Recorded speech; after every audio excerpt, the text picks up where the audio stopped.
Hello guys, welcome back to the channel. In today's video, I'm going to show you how we can change from viewer access to editor access on the Google Docs application.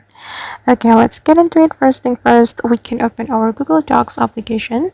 And for example, I'm going to change viewer to editor on this Google Docs file because I have shared this Google Docs file to anyone as a view only file, so they can only view this Google Docs file. And if we want to change it, we can click on these three dots on this file.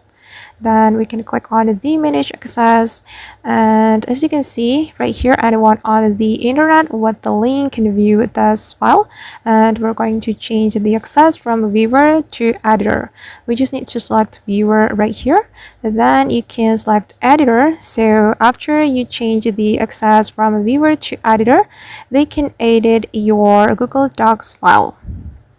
Okay, as you can see the description right here, anyone on the internet with this link can edit this Google Docs file. Alright guys, and that's how we can change from a viewer to editor on Google Docs application. I hope this tutorial will be useful for you. Thank you so much for watching, and see you in the next video.